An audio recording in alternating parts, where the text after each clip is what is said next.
So setting up for today has been a little bit of a hit and miss kind of thing. Sorry, this chair's wonky. It took the magpie forever to go down for her nap this morning. Actually, she didn't go down for her nap until this afternoon. I think she's trying for one nap a day, so that kind of threw a wrench in things. I've been sent down to the basement, so I have no idea what the sound is going to be like in here, or the lighting for that matter, because my husband's working on our computer still that crashed a couple of days ago, and he could not be interrupted. And then I get down here and I set up a little test shot, and I had to go change my shirt because apparently I was cold, and who knew? So I'm back, I'm finally recording. Yay! Hi. And I had a couple of ideas for this week, but I think I finally settled on wrapping up the bit I did last week about the photograph that I had to take for Carrie and Danielle and for the Utah challenge. And I did end up taking one, and I'll link that on the blog, that I like. But it took me a lot to do, because when you see the photo you'll know why. Because I'm still working on post-pregnancy weight and all that kind of stuff, and but I ended up getting a photo that I like, so it's kind of nice.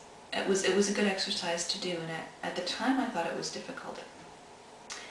It was one of those things I sort of had to just kind of do really quickly and put it up online and say, okay, here it is, don't think about it, and then it's out there, and then it is what it is, and it's too late for me to take it back. So that was a good thing to do, and I was starting to feel, you know, not too bad about it. It was pretty good, and you know, that was okay. And you know, the fact that my, you know, the jeans that I put on this morning were a little tight, it was okay. That's not, you know, it's not bad. I still took that picture. It was a good picture.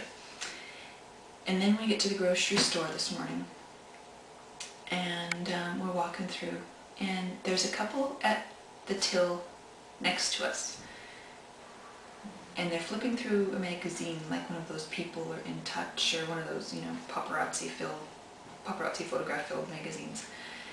And between looking at the magazine and looking at the magpie, they're discussing about, oh, what a big baby she is, and oh my goodness, that's such a big baby, and oh well, you have to look at the mother. And I don't know whether they were talking about me, or whether they were talking about a baby and a mom in the magazine. And either way, I'm like, okay, this chick that's talking isn't that much, you know, smaller. Okay, we were the same height. This is kind of actually what she looked like.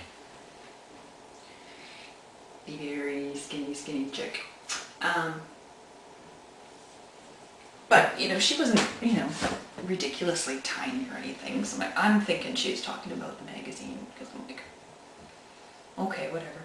But it's sort of been bugging me the rest of the morning, and I know it shouldn't, and I know I'm overreacting to it, but it was anyway. So if you're watching, lady, anyway. So like I said, I thought that challenge was difficult enough to get a picture of myself, but the challenge they've come up with for this weekend, which I haven't completed yet, and I don't know if I'm going to, is to take a picture that shows who I am, but that does not include any people, any animals, any nothing living whatsoever. It has to be a picture of objects that somehow describes me. So I've been racking my brain trying to think about this, and I cannot come up with anything, any single thing, or any group of things that if I sat there, put them together, and looked at them, that would go, oh my god, that's so Jen. I got nothing.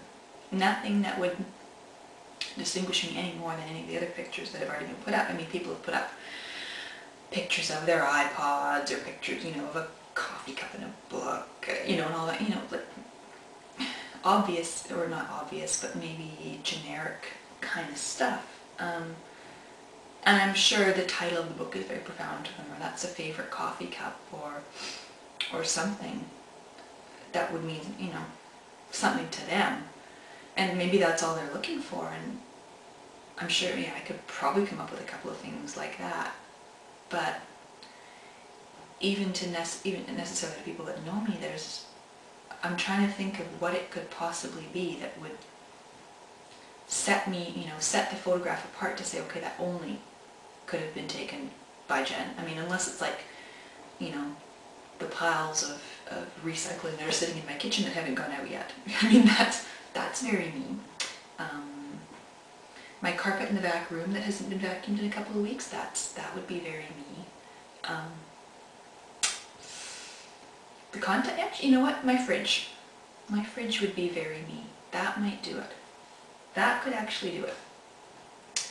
The inside of my fridge. Scary, but true.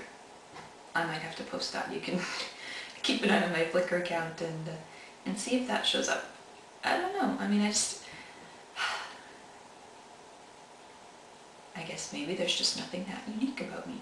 And I don't know if that's a good thing or a bad thing. If I want to be that out there. That I can be identified from a single photograph that I'm not in.